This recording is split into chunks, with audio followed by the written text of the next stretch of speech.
Jezu Krishti të dashur dëgjues të Radio Marisë së Kosovës, ju flet Dom Shtjefni. Jetojmë në një kohë, mund të themi të jashtëzakonshme, kur më parë në historinë e njerëzimit nuk kemi pas kaq shumë informacion, kaq shumë mjete komunikimi dhe kaq shumë mundësi për të mësuar. Megjithatë, paradoksalisht duket se njeriu i sotëm është gjithnjë e më i hutuar. Sa më shumë informacione marrim, aq më vështirë bëhet të dallojmë të vërtetën nga gënjeshtra, faktin nga opinioni, realitetin nga propaganda. Ndoshta edhe ju, ashtu si unë, keni mbetur të habitur duke lexuar komente në rrjetet sociale ose duke dëgjuar biseda të ndryshme.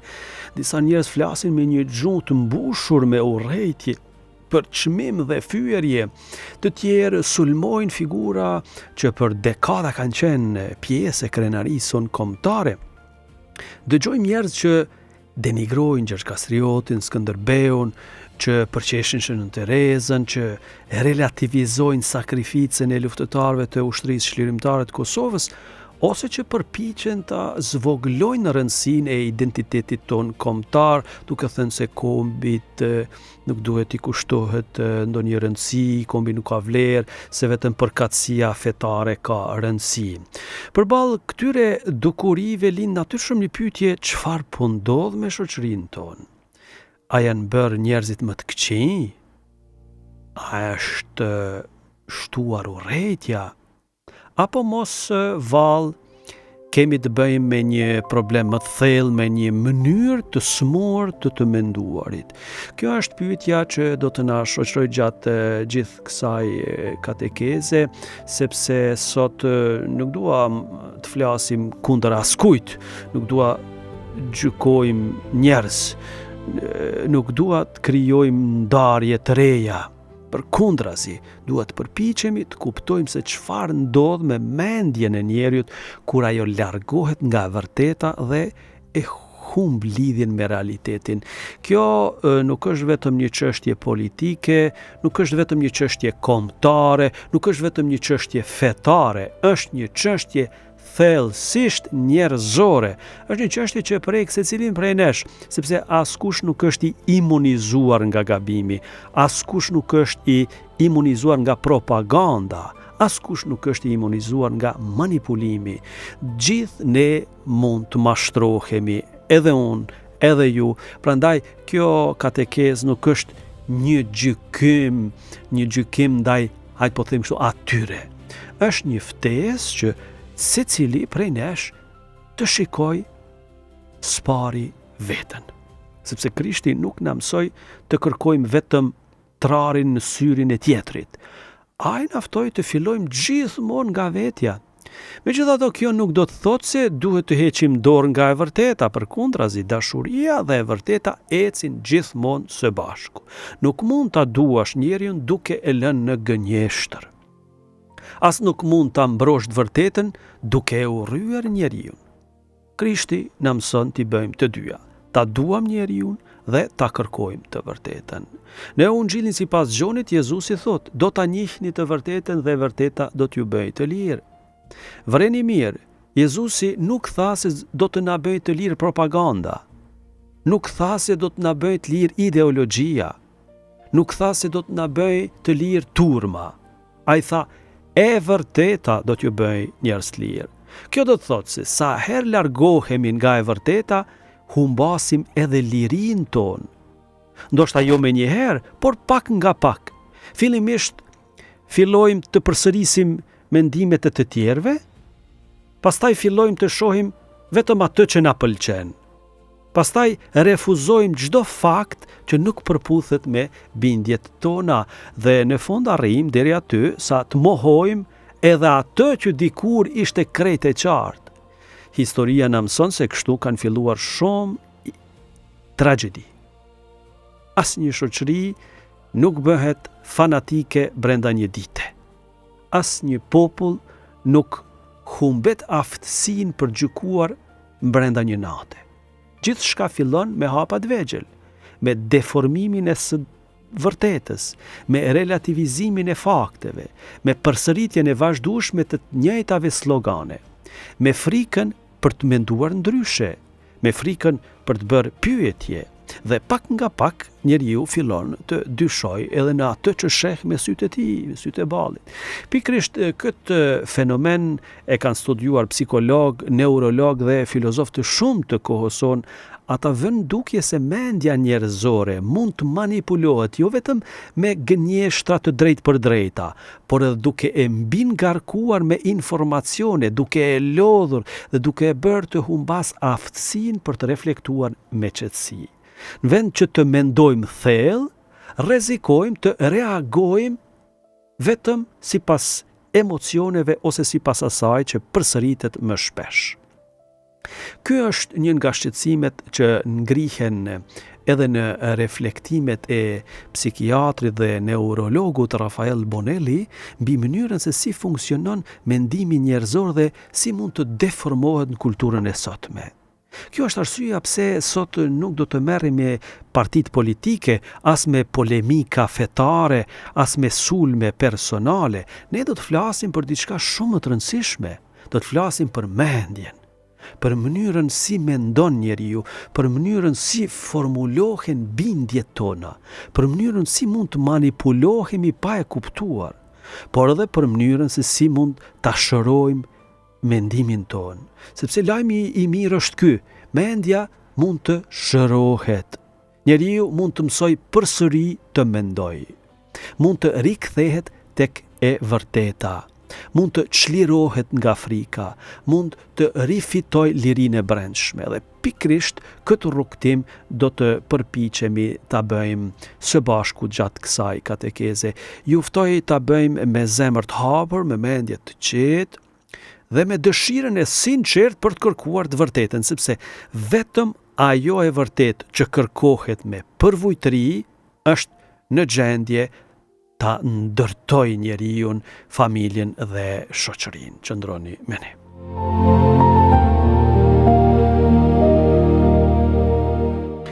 Të dashur vëllezër dhe motra, si lind hutimi? Mendja njerëzore, rënd parë duhet të thënë që është krijuar për ta kërkuar të vërtetën. Le ta fillojmë pra me një pyetje shumë thjeshtë. Kur një fëmijë i vogël sheh për herë të parë zjarrin, ai nuk e di ende se çfarë është. Ai afrohet, e prek, digjet, qan dhe nuk e prek më. Çfarë ndodhi? Ai mësoj nga realiteti, jo nga propaganda, jo nga rrjetet sociale, jo nga opinionet, mendimet e ndryshme të tjerëve, nga vetë realiteti. Kjo është mënyra se si hyi e ka krijuar mendjen e njeriut. Mendja jonë është bërë për ta zbuluar realitetin, për ta kuptuar atë dhe për t'ia përshtatur jetën tonë. Filozofët e lashtë, sidomos Aristoteli dhe më pas Shën Toma Aquini, e përkufizonin të vërtetën në një mënyrë shumë të bukur. Ata thoshin, e vërteta është përputhja e mendimit ton me realitetin. Kjo do të thotë, nëse jashtë bie shi dhe unë them po bie shi, atëherë mendimi im është i vërtetë. Nëse jashtë është natë dhe unë këmbgul se është ditë, problemi nuk është e nata, problemi është e mendimi im. Realiteti nuk ndryshon sepse unë e mohoj. As mali nuk zhduket sepse unë i mbyll syt. As historia nuk ndryshon sepse dikush e urren. As e mira nuk bëhet e keqe vetëm sepse dikush e quan të tillë. Realiteti mbetet. Kjo është arsyeja pse Jezusi nuk tha, unë jam mendimi juaj. Ai tha, unë jam e vërteta. Domethënë, në fund, çdo kërkim i sinqert i së vërtetës na çon drejt hyjit, sepse hyji nuk është kundër arsyes, kundër mendjes. Ai është burimi i arsyes. Feja nuk kërkon që njeriu të pushoj së menduari. Përkundrazi, Kisha Katolike ka qenë ndër institucionet që ka mbrojtur më shumti arsyen.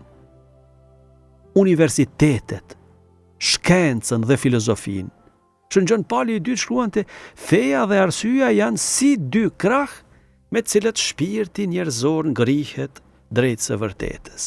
Pra, një besimtar i mirë nuk ka frikë nga pyetjet, nuk ka frikë nga kërkimi, nuk ka frikë nga vërteta. Vetëm propaganda ka frikë nga pyetjet. Vetëm ideologjia kërkon bindje pa mendim, pa reflektim. Vetëm fanatizmi zemrohet kur dikush pyet pse. Kjo është arsyeja pse diktaturat kanë frikë nga njerëzit që mendojnë. Sepse njeriu që mendon është i lirë. Ndërsa njeriu që vetëm përsërit atë që dëgjon bëhet lehtë i manipulueshëm. Prandaj, pyetja që duhet ja bëjmë vetes nuk është a jam inteligjent, por a po mendoj vërtet. Sepse inteligjenca nuk mjafton. Historia njeh njerëz shumë inteligjent që kanë bërë të këqija të tmerrshme. Pyetja është, apo e përdor inteligjencën time për të kërkuar të vërtetën, apo vetëm për të mbrojtur bindjet që tashmë i kam? Këtu fillon problemi. Shumë njerëz nuk e kërkojnë më të vërtetën. Ata kërkojnë vetëm argumente që t'u japin të drejtë. Kjo është një smundje e mendjes, kur njeriu nuk pyet më çfarë është e vërteta, por vetëm çfarë më leverdis mua të besoj. Atëherë, ai ka filluar të largohet nga realiteti.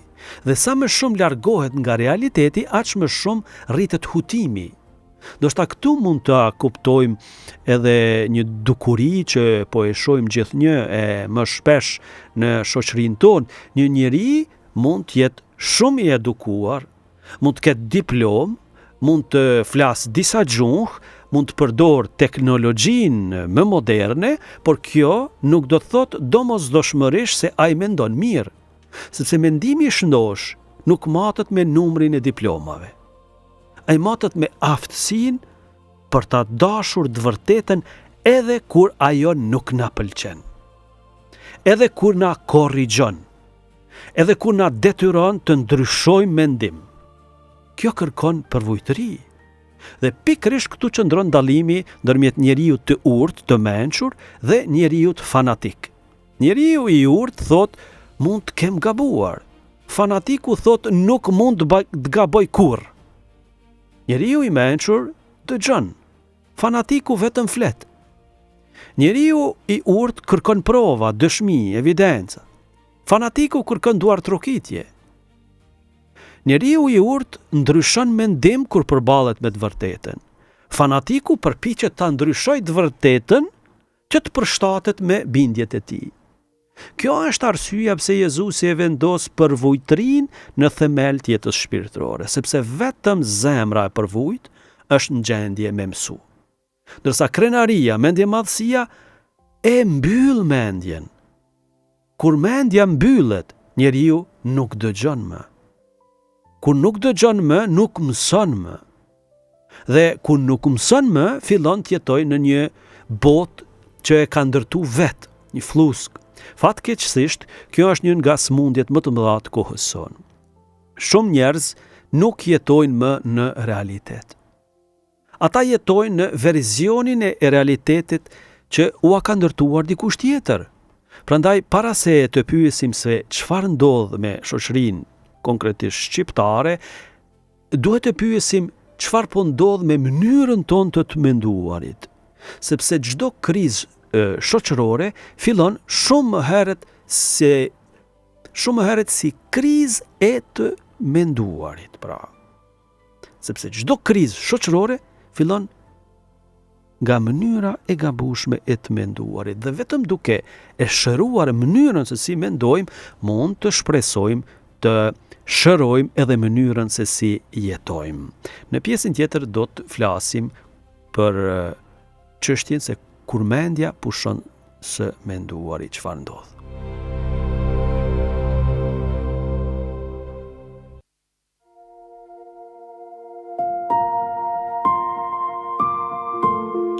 Atëherë të dashur dëgjues, të dashur vëllezër dhe motra, le ta vazhdojmë reflektimin ton me një pyetje që në pamje të parë duket e çuditshme: a mendon njeriu gjatë gjithë kohës?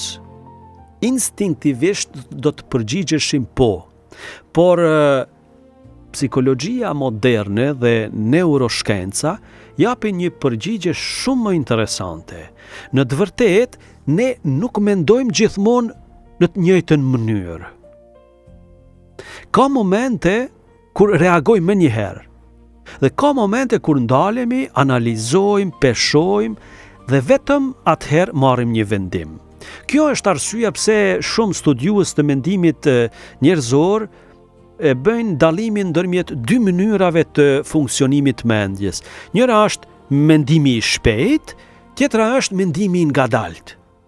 Ose siç e përshkruan psikiatri Rafael Bonelli, mendimi sipërfaqësor dhe mendimi i thellë.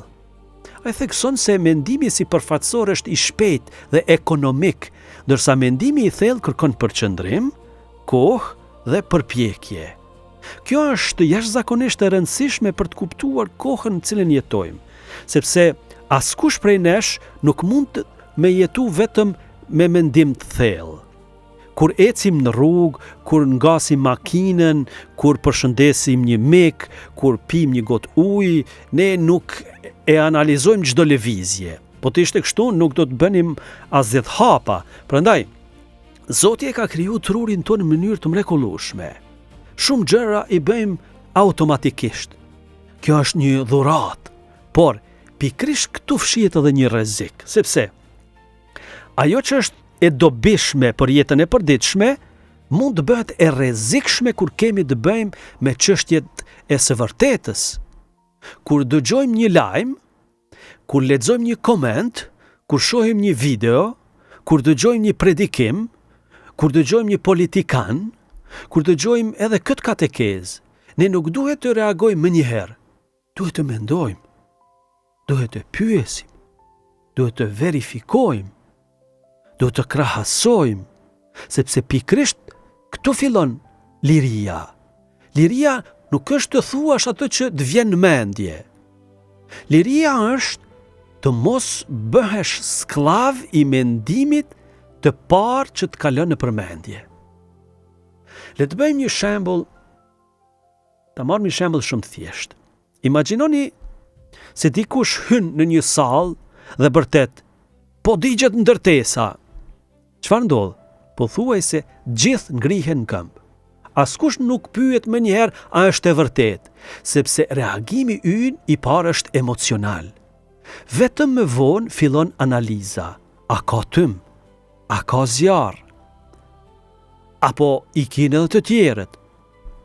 A ishte alarmi rrem?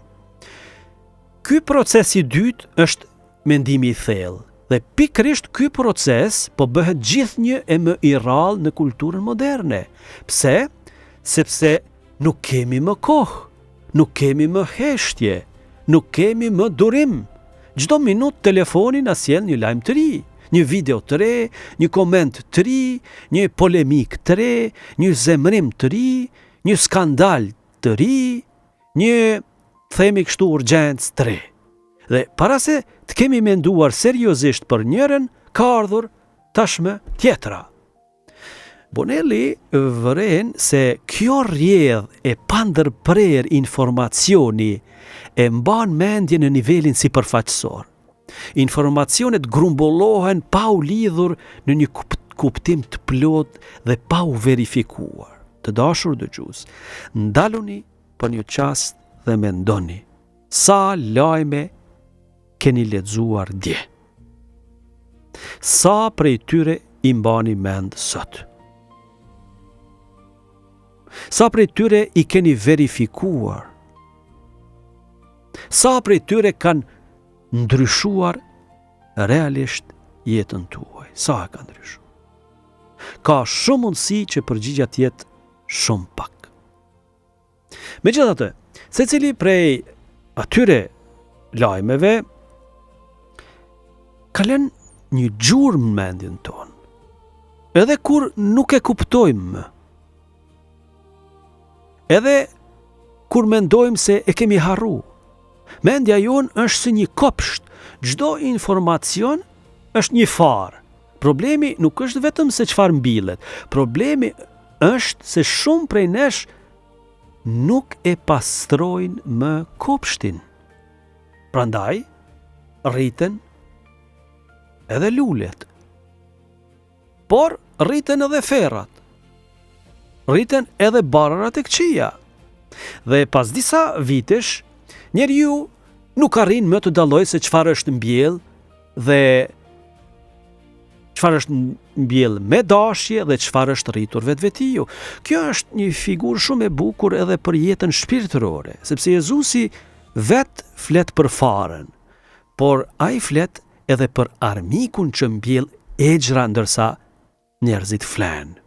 Ky është një imazh, një shembulltyr që duhet ta marrim shumë seriozisht. Sepse djalli nuk fillon gjithmonë me gënjeshta të mëdha. Ai fillon me fara të vogla, me dyshime, me gjysmë të vërteta, me shtrembrime, me përsëritje dhe pak nga pak njeriu fillon të mendojë se ato janë të vërteta dhe të vetat. Kjo është arsyeja pse Kisha ka folur gjithmonë për nevojën e formimit të ndërgjegjes, edukimit të ndërgjegjes, jo vetëm të zemrës, por edhe të mendjes, sepse një ndërgjegje e paformuar mund të jetë shumë e sinqert, por njëkohësisht edhe shumë e gabuar. Historia na jep shembuj të panumërt njerëzish që kanë bërë të këqija duke qenë të bindur se po bënin të mirën. Prandaj nuk mjafton sinqeriteti, duhet edhe e vërteta.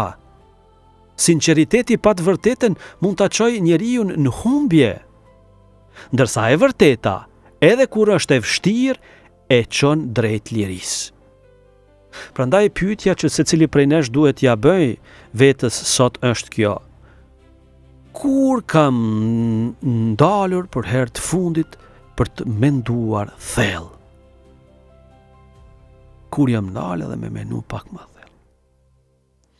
Jo për të reaguar, jo për të komentuar, jo për të zemruar, por vetëm për të menduar, sepse pikrisht aty fillon njeriu i lirë.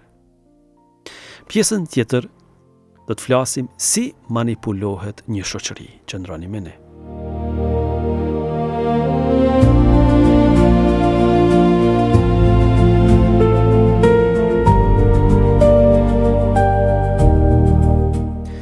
Të dashur dëgjues, të dashur vëllezër dhe motra, deri tani kemi fol për mendjen e njeriut, por tani lind një pyetje shumë më e madhe: a mund të manipulohet jo vetëm një individ, por një shoqëri e tërë? Historia përgjigjet pa asnjë hezitim: po. Nëse kjo nuk do të ishte e mundur, nuk do të kishin ekzistuar diktaturat, nuk do të kishin ekzistuar regjime totalitare, nuk do të kishin ekzistuar revolucionet që kanë kthyer popull të tërë kundër vetvetes. Le të mendojmë për një çast.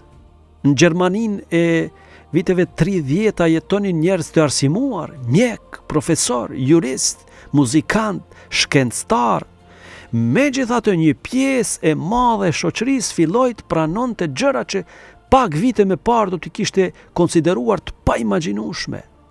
Po kështu ndodhi në Bashkimin Sovjetik, po kështu ndodhi gjatë revolucionit kulturor në Kinë, po kështu ndodhi në Shqipërinë komuniste.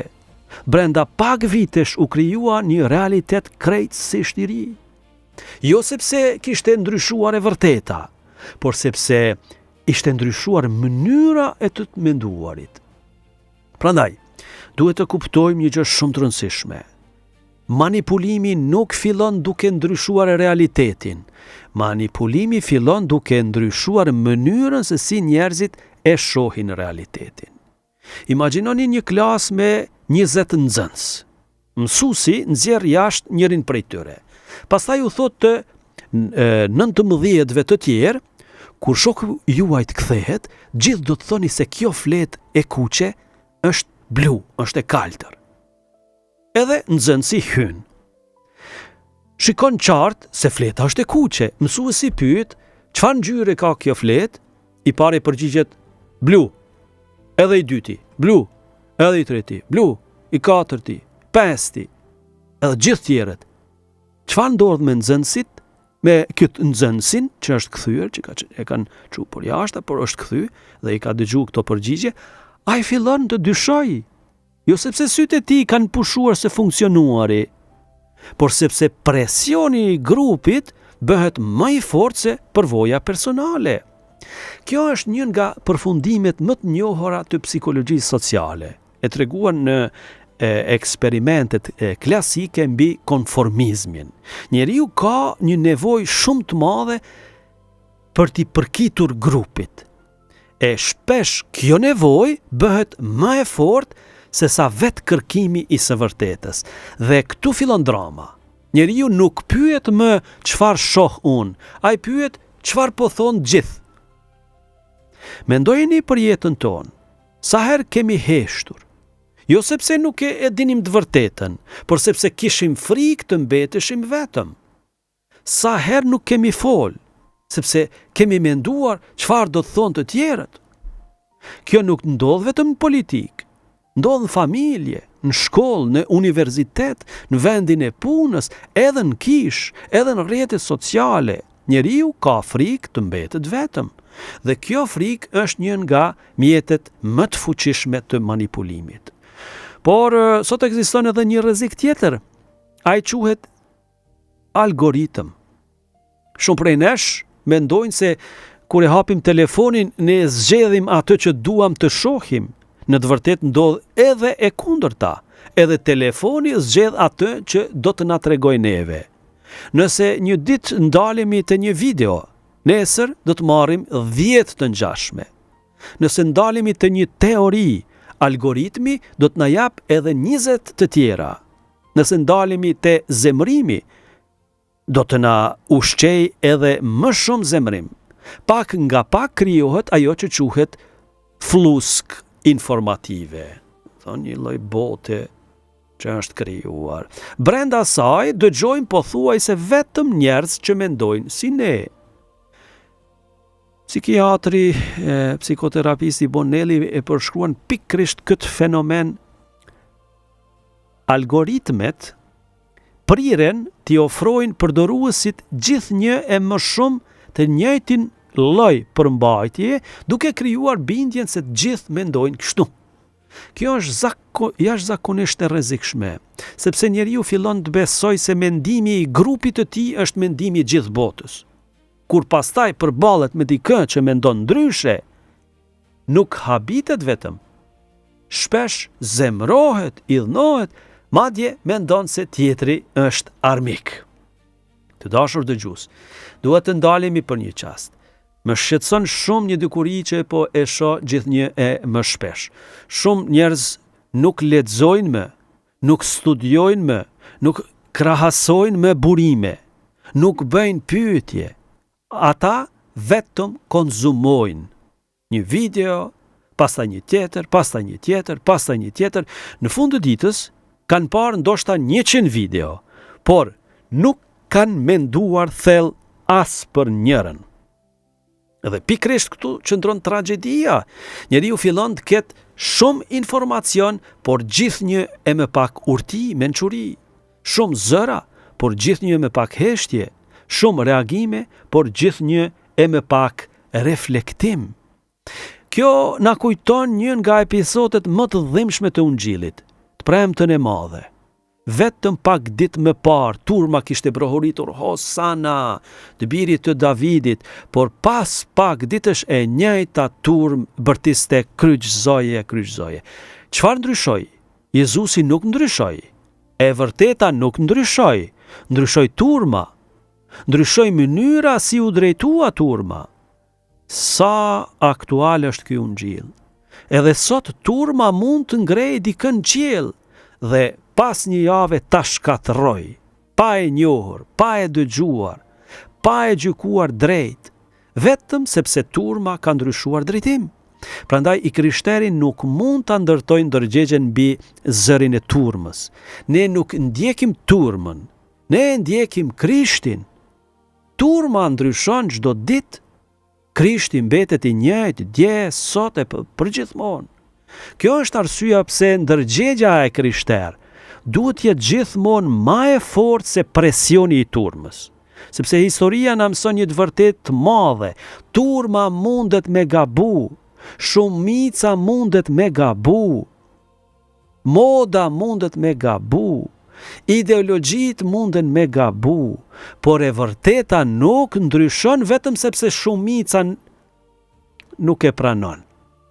Dhe kjo është një nga lirit më të mëdha që Krishti ja dhuron njeriut.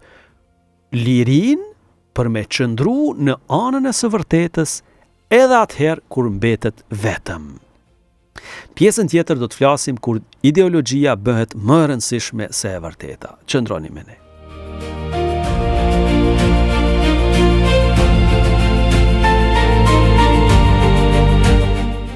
Të dashur vëllezër dhe motra, jeni duke shoqëruar me valët e Radio Marisë Kosovës, një zënje krishterë në shtëpinë tënde. Me ju është Dom Shtjefni. Jemi duke trajtuar temën kur humbet lidhja me realitetin. Tani mund të bëjmë një hap tjetër në reflektimin ton. Nëse manipulimi nuk fillon me ndryshimin e realitetit, por me ndryshimin e mënyrës se si e shohim realitetin, atëherë lind një pyetje tjetër. Çfarë ndodh kur njeriu nuk e kërkon më të vërtetën, por vetëm mbrojtjen e ideologjisë vet? Këtu qëndron një nga rreziqet më të mëdha të kohës sonë. Ideologjia nuk është domosdoshmërisht një teori politike. Ideologji bëhet çdo mënyrë të menduari që pretendon se i ka të gjitha përgjigjet dhe nuk pranon më të korrigjohet nga e vërteta. Në atë çast, mendimi pushon së qenuri i lirë. Ai bëhet rob i grupit, rob i partisë, rob i kombit, rob i fesë, rob i internetit, rob i propagandës, rob i turmës. Këtu duhet të bëjmë një dallim shumë të rëndësishëm. Feja nuk është ideologji. Kombi nuk është ideologji. Tradita nuk është ideologji.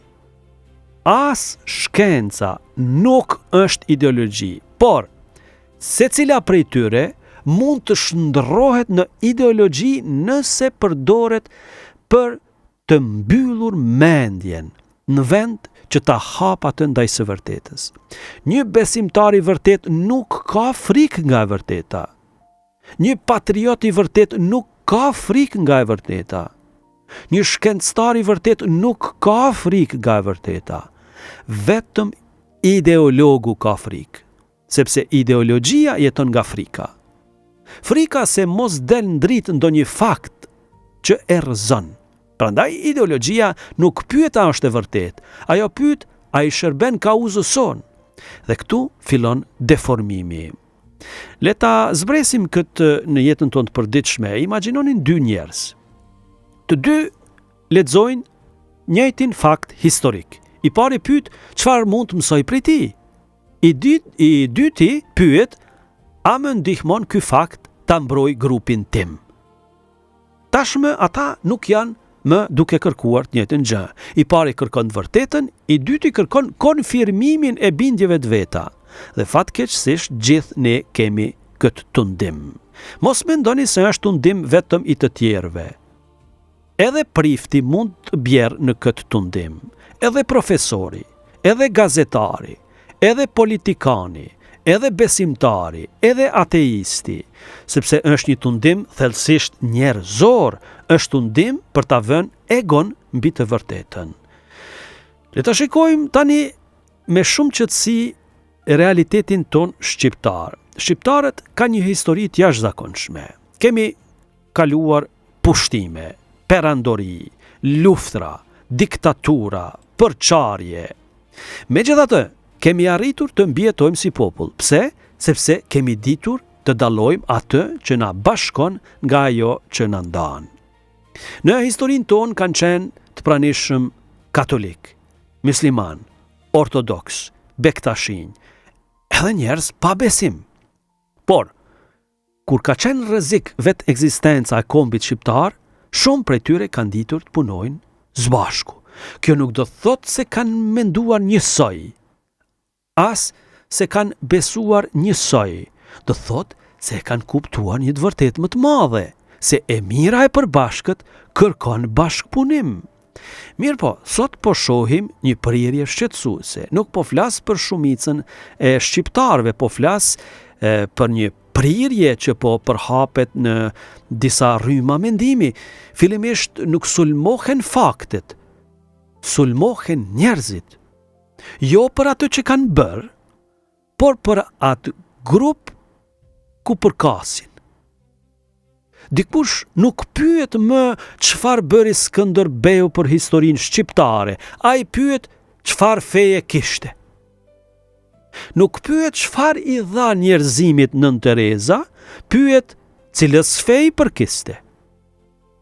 Nuk pyet kush e mbrojti Kosovën, pyet cilit identitet fetar i përkisin. A e vini re ndryshimin? Nuk po gjykohet më vepra, po gjykohet etiketa. Dhe ky është një mekanizëm shumë i rrezikshëm, sepse nesër mund të përdoret kundër kujdo. Nëse sot e zhvlerësojmë një njeri vetëm për shkak të identitetit të tij fetar, nesër dikush tjetër do të zhvlerësoj një tjetër vetëm për shkak të identitetit të tij politik. Pas nesër një tjetër për shkak të krahinës. Pastaj për shkak të familjes. Pastaj për shkak të gjuhës. Në fund nuk mbetet më asnjë kriter objektiv. Mbetet vetëm përkatësia. Kjo është mënyra si shkatërrohen shoqëritë. Jo duke humbur vetëm territorin, por duke humbur kriteret e gjykimit. Këtu dua të ndalemi edhe në një pikë shumë të rëndësishme. Të jesh i krishter nuk do të thotë të mohosh kombin, as të ta adhurosh kombin. Kisha nuk e mëson as nacionalizmin e verbër, as përbuzjen ndaj adheut. Dashuria ndaj adheut është një virtyt. Katekizmi i Kishës Katolike e përfshin dashurinë ndaj vendit dhe përgjegjësinë për të mirën e përbashkët në kuadrin e urdhrit 4, nderoje babën dhe nënën tënde, prindrit tu. Sepse askush nuk lind pa histori, pa gjuhë, pa kulturë dhe pa një bashkësi njerëzore që e ka formuar. Prandaj, një i krishter mund ta dojë me gjithë zemër popullin e vet, pa e urryer popullin e tjetrit. Mund të nderoj historinë e vetë, pa e falsifikuar historinë e të tjerëve. Mund të jetë krenar për figurat e kombit, pa i kthyer ato në idhuj. Ky është ekuilibri i krishter. Gjithçka vendoset në vendin e vet. Hyj është mbi gjithçka, Zoti. Por kjo nuk do thotë se gjithçka tjetër e humb vlerën, përkundrazi, kur Zoti është në vendin e parë, edhe njeriu është në vendin e duhur. Edhe familja, edhe kombi, edhe historia, edhe kultura, sepse çdo gjë ndriçohet nga e vërteta dhe vetëm e vërteta mund të na ruaj nga fanatizmi. Pjesën tjetër do të flasim si ta kuptoj nëse po manipulohet mendja ime. Qëndroni me ne.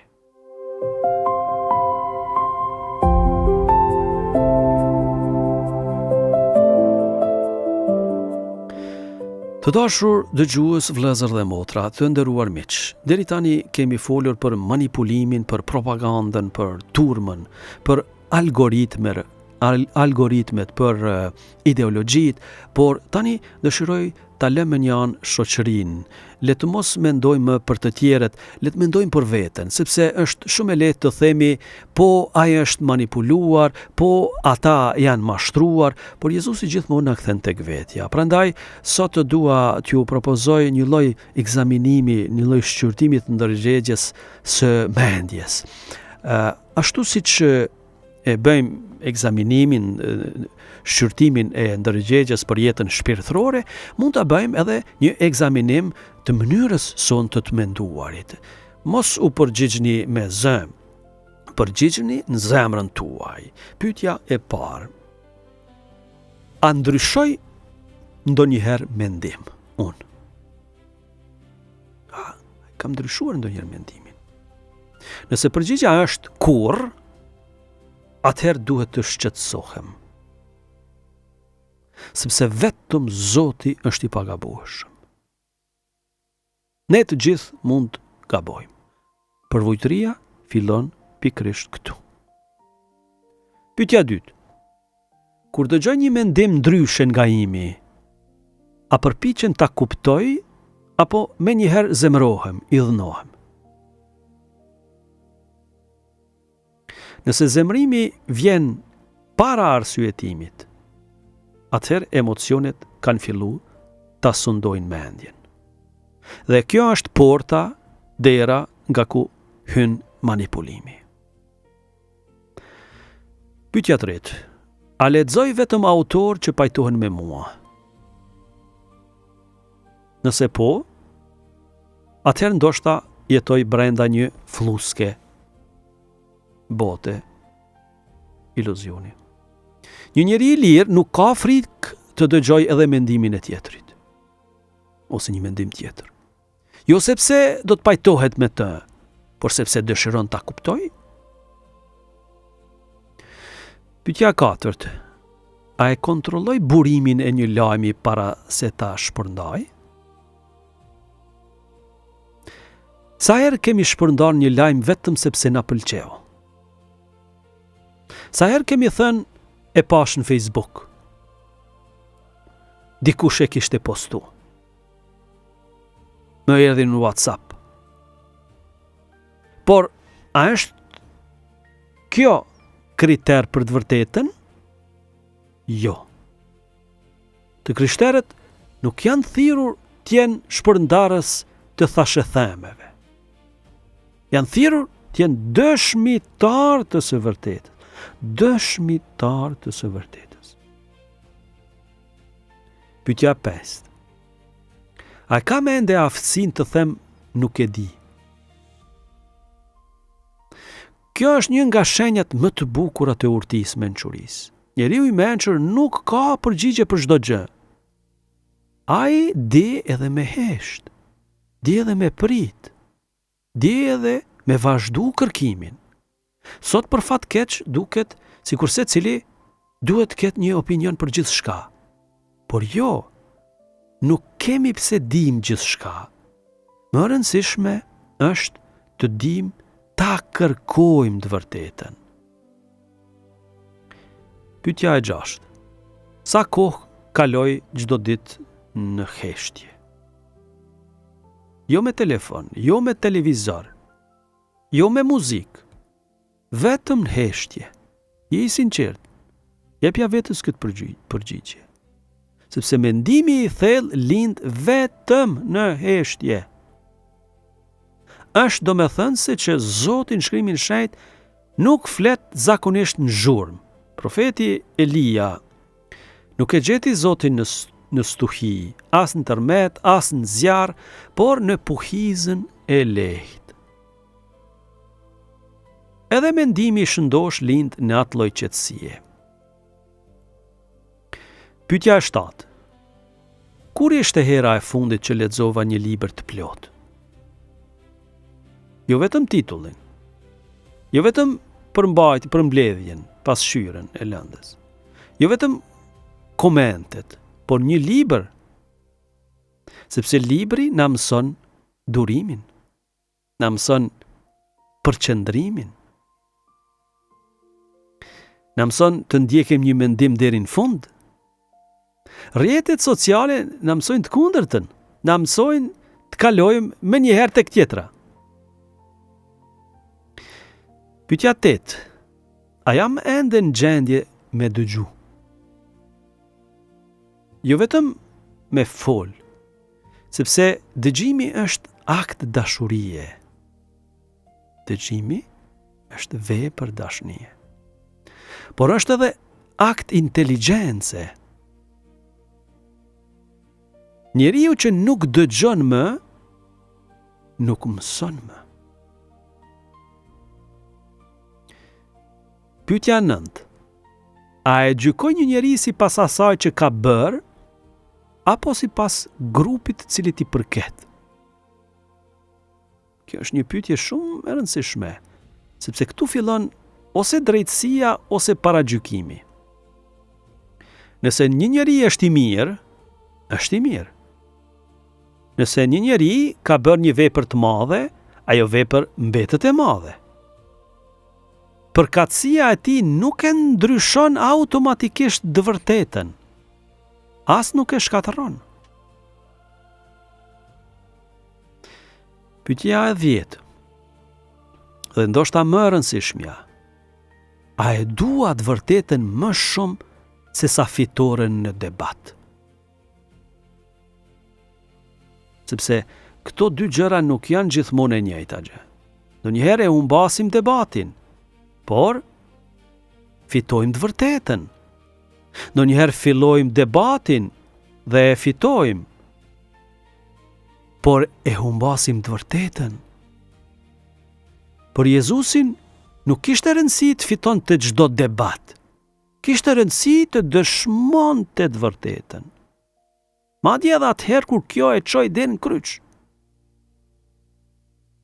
Të dashur dëgjues, miq të nderuar, nëse sot ndonjëra prej këtyre pyetjeve na ka shqetësuar, atëherë duhet ta falenderojmë Zotin, sepse ndërgjegja që shqetësohet është ende e gjallë.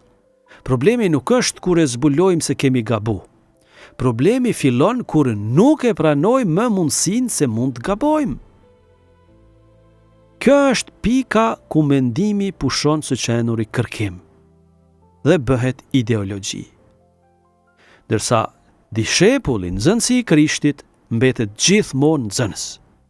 Ai nuk rresht kur së mësuari, nuk rresht kur së kërkuari, nuk rresht kur së pastruari mendjen dhe zemrën, sepse e di se e vërteta nuk është pronë e tij. E vërteta është një dhuratë që duhet kërkuar çdo ditë me përvojtëri. Dhe në pjesën e 6 do të flasim si e shëron Krishti mendjen e njeriut. Qëndroni me ne.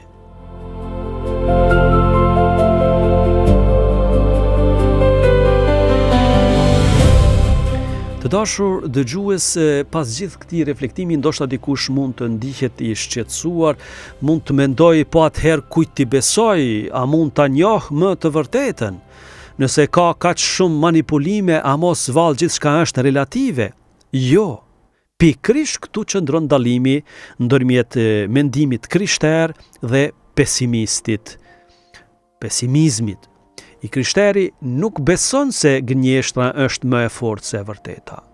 Përkundrazi, ne besojmë se në fund e vërteta fiton gjithmonë. Jo sepse njerëzit janë gjithmonë të mirë, por sepse hyji, Zoti është e vërteta, dhe e vërteta nuk mund të mposhtet përfundimisht. Prandaj Jezusi nuk tha, unë ju jap disa ide. Ai tha, unë jam udha e vërteta dhe jeta. Vreni mirë, për Jezusin e vërteta nuk është vetëm një teori, nuk është vetëm një filozofi, e vërteta është një person. Do me thënë, sa më shumë afrohemi me Krishtin, aq më shumë mësojmë të shohim drejt. Kjo është arsyeja pse shenjtrit kishin një aftësi të jashtëzakonshme për me dallu të mirën nga e keqja. Jo sepse ishin më inteligjent, por sepse jetonin pranë burimit të së vërtetës. Atëherë lind pyetja, si e shëron Krishti mendjen tonë? Mendoj se mund të përmendim disa hapa shumë konkret, duke na mësu me dash të vërtetën më shumë se krenarin. Shpesh nuk është mungesa e inteligjencës ajo që na pengon, është krenaria, mendje madhësia. Sa e vështirë është me thonë kam gabu. Por pikërisht aty fillon urtia, mençuria. Shën Agustini thoshte gabimi bëhet faj vetëm kur njeriu nuk dëshiron me korrigju. Sa familje do të shpëtonin, sa miqësi, sa debate, po të kishim guxim të thoshim më fal, nuk pas kam pas të drejtë. kjo nuk është dobësi, kjo është forcë. E dyta, duke na mësu, pra Jezu Krishti shëron mendjen tonë, duke na mësu t'jetojmë në heshtje. Sot kemi frikë nga heshtja, në makinë, muzikë, shtëpi, televizori, në rrugë, telefoni, edhe para se të flem, ekrani. Por si mund ta dëgjojmë Zotin nëse nuk i japim as një minutë heshtje? Mendoni për Jezusin, sa herë Ungjilli na thotë se ai u tërhoq në vetmi. Shkoi në mal, shkoi në shkret e tirë, kërkoi që ta kalonte natën në lutje. Pse? A nuk ishte biri i hyjit? Sigurisht që po. Por ai dëshironte të na mësonte se vendimet më të rëndësishme nuk lindin në zhurmë. Lindin në heshtje. Edhe mendimi i kthjellët lind në heshtje. E treta, Jezusi na shëron mendjen duke na mësu të lexojmë më shumë se sa të reagojmë. Duket se kemi fillu me humb durimin. Lexojmë vetëm titullin. Shikojmë vetëm 5 sekondat e para. Pastaj komentojmë, pastaj illnojmë, zemrohemi, pastaj dënojmë, mallkojmë ndoshta, pa e ditë ende gjithë vërtetën. Ky nuk është mendim. Ky është impuls. Dishepulli, nxënësi i Krishtit nuk është njeriu i impulsit. Është njeri i urtisë. Ai dëgjon, lexon, reflekton, lutet, pastaj flet. E katërta, Jezusi na shëron mendjen tonë duke na mësu të dallojmë ndërmjet personit dhe idesë. Ky është një mësim që bota jonë e ka shumë të nevojshëm. Mund të mos pajtohem me dikë, por nuk kam nevojë me urrejt. Mund ta kundërshtoj një ide, por nuk kam nevojë me poshtru personin. Kjo është mënyra e Krishtit. Ai e dënoi mëkatin, por e deshim mëkatarin. Sa shumë na mungon kjo kulturë sot. Rrjetet sociale shpesh nuk diskutohet më, shkatërrohet personi, etiketohet, përqeshet, poshtrohet. Ky nuk është fryti i shpirtit të shenjtë. Ky është fryti i krenarisë, mendje madhësisë. E pesta, Jezusi na shëron mendjen tonë duke na mësu ta shohim çdo njeri si krijesë të Zotit. Kur harrojmë se tjetri është biri i Zotit, bie e Zotit, bëhet shumë e lehtë me urry. Por kur e kujtojmë se Krishti e ka derë gjakun edhe për atë njeri, atëherë gjuha jo ndryshon. Edhe debati ndryshon, edhe zemra ndryshon. Të dashur dëgjues, të nderuar miq, e gjithë kjo mund të përmblidhet në një fjalë të vetme, fjali. Njeriu nuk manipulohet vetëm sepse ka pak informacion. Manipulohet kur humbet dashurinë për të vërtetën. Dhe përkundrazi, njeriu fillon të çlirohet në çastin kur vendos, unë nuk dua të kem gjithmonë të drejtë, unë dua ta njoh të vërtetën. Kjo është lutja më e bukur që mund t'ja bëjmë Zotit. Zot, mos më lejo të bëhem rob i krenarisë sime. Mos më lejo të bëhem rob i turmës. Mos më lejo të bëhem rob i propagandës. Më jep një zemër të përvojt. Më jep një mendje të kthjellët. Më jep guximin ta dua të vërtetën edhe kur ajo më korrigjon, sepse vetëm kështu mund të jem vërtet i lirë. Në pjesën e radhës do të flasim kisha dhe formimi i mendjes, një urti 2000 vjeçare.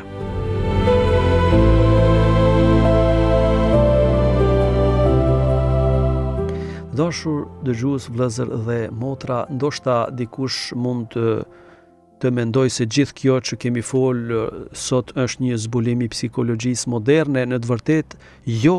Shumë kohë përpara se të ekzistonte neuroshkenca, shumë kohë përpara se të flitej për manipulimin mediatik apo për algoritmet, kisha kishte kuptu se beteja më e madhe e njeriut zhvillohet në mendjen e tij. Prandaj krishterimi nuk është vetëm fe e zemrës, është edhe fe e arsyes.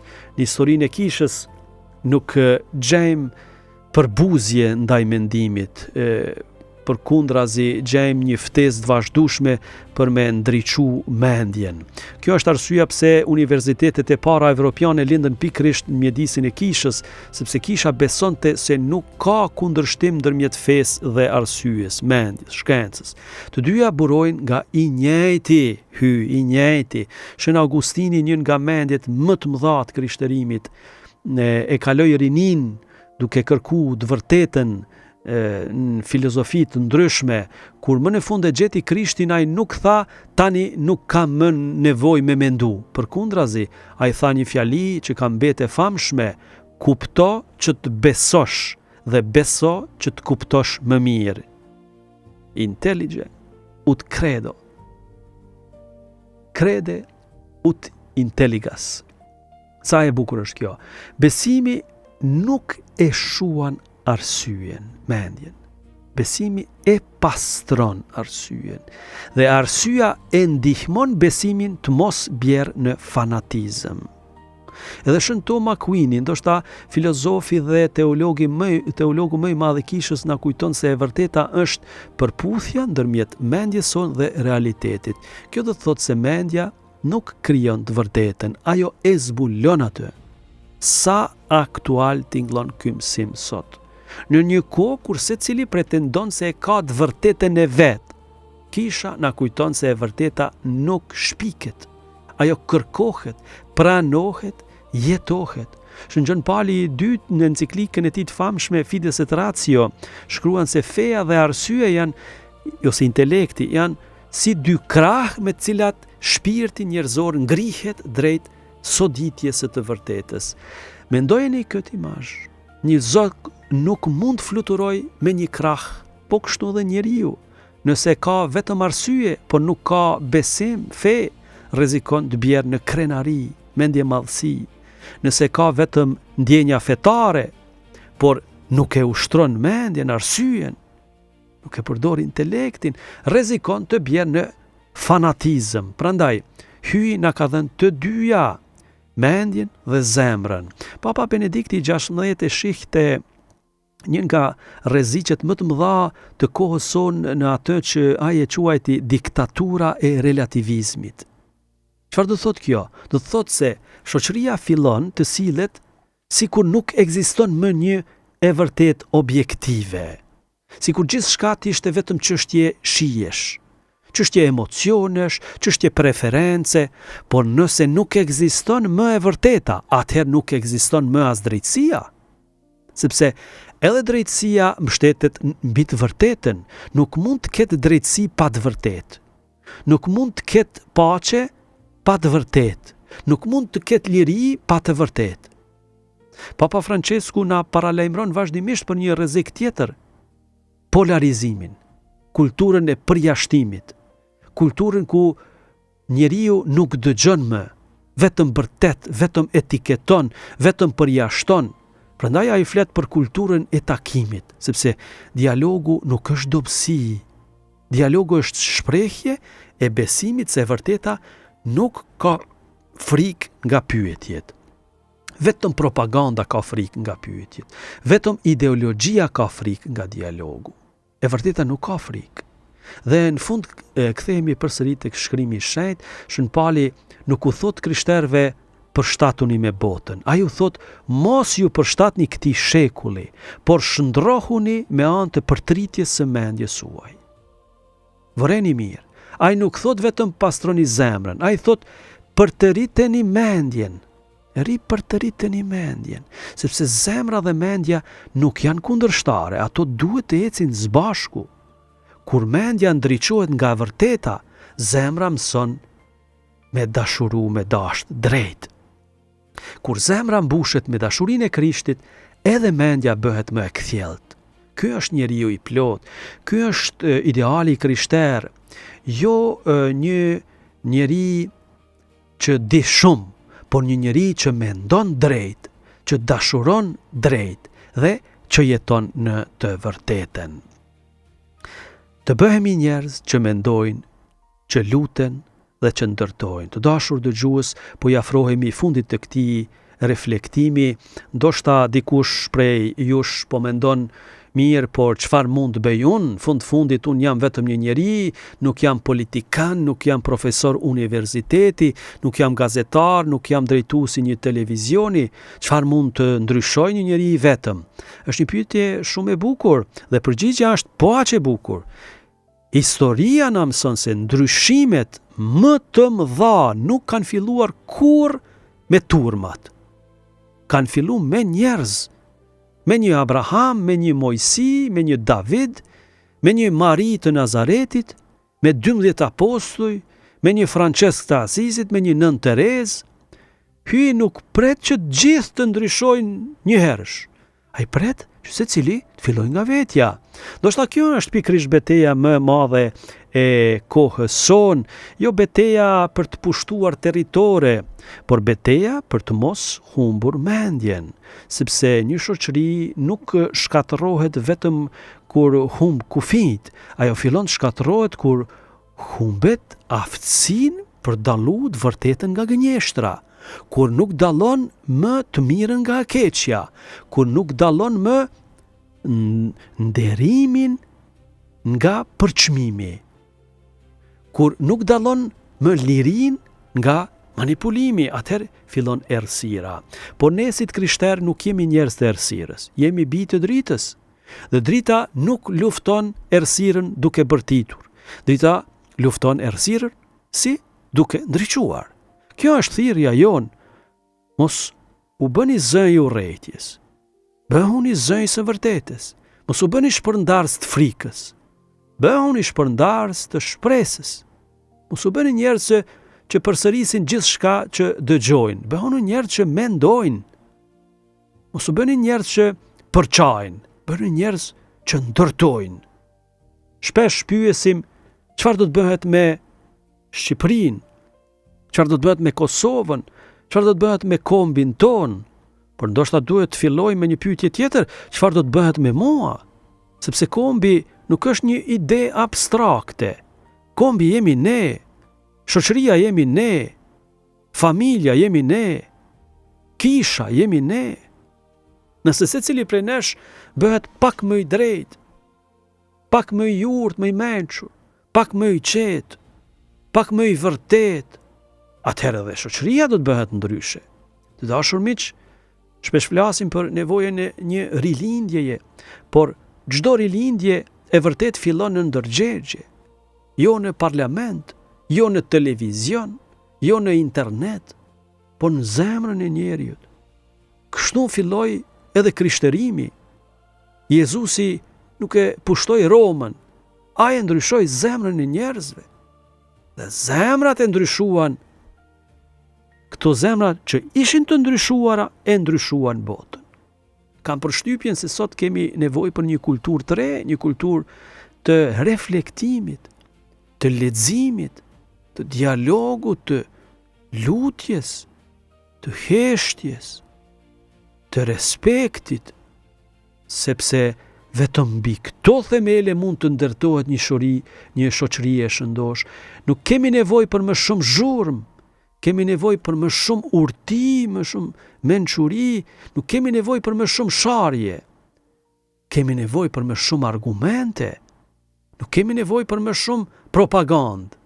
Kemi nevojë për më shumë të vërtetë.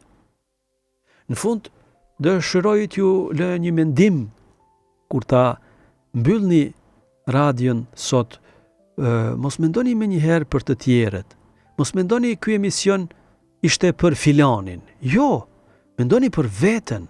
Pyetni veten, apo e ushqej mendjen time me të vërtetën?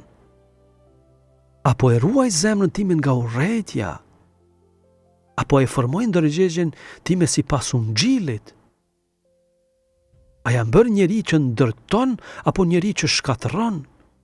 Sepse këto pyetje do ta përcaktojnë jo vetëm jetën tonë personale, ato do ta përcaktojnë edhe të ardhmen e popullit tonë. Dëshiroj ta përfundoj me fjalët e Shën Pali drejtuar të krishterëve në Rom, janë fjalë që tingëllojnë sikur janë shkruar pikërisht për kohën tonë, mos ju përshtatni parimeve të shekullit, por shndrrojeni e ripërtriteni mendjen tuaj në mënyrë që ta dalloni vullnetin e hyjit, çka është e mirë, çka i pëlqen atij, çka është e përsosur. Vreni mirë, Shën Pali nuk thot ripërtriteni vetëm sjelljen, ai thot ripërtriteni mendjen, sepse aty fillon gjithçka. Kur mendja ndriçohet nga e vërteta, edhe zemra pastrohet. Kur zemra pastrohet, edhe fjalët bëhen më të mira. Kur fjalët bëhen më të mira, edhe familjet ndryshojnë. Kur familjet ndryshojnë, edhe shoqëria fillon të shërohet. Prandaj, të dashur dëgjues të nderuar miq, mos e humbni shpresën. Mos keni frikë nga e vërteta. Mos keni frikë të mendoni. Mos keni frikë të bëni pyetje. Mos keni frikë të pranoni se ndonjëherë kemi gabuar. Dhe mbi të gjitha, mos keni frikë të ecni pas Krishtit, sepse ai nuk është vetëm mësuesi ynë, ai është vetë e vërteta. Mund të themi me pak fjalë, ta përmbledhim gjithë këtë temë që e trajtuam, manipulimi fillon kur pushojmë së kërkuari të vërtetën. Liria fillon kur kemi guximin ta duam të vërtetën më shumë se bindjet tona. Dhe shenjtëria fillon kur e vërteta nuk është më vetëm një ide për ne, por një person, Jezu Krishti. Të dashur vëllezër dhe motra, me ju ishte Dom Shtjefën Dodës, drejtor programin Radio Marinë e Kosovës. Faleminderit për vëmendjen, le ta lutim shpirtin shenjt, shpirtin e së vërtetës që ta ndriçojë mendjen tonë, ta pastrojë zemrën tonë dhe ta forcojë vullnetin tonë, që të mos bëhemi robër të propagandës, të ideologjive apo të urrejtjes, por të jemi gjithmonë njerëz të së vërtetës, të dashurisë dhe të shpresës. Kudo qofshi, ju bekoft, ju ruajt, hyj gjithëpushtetshëm, Ati e Biri e Shpirtit Shenjtë. Amen.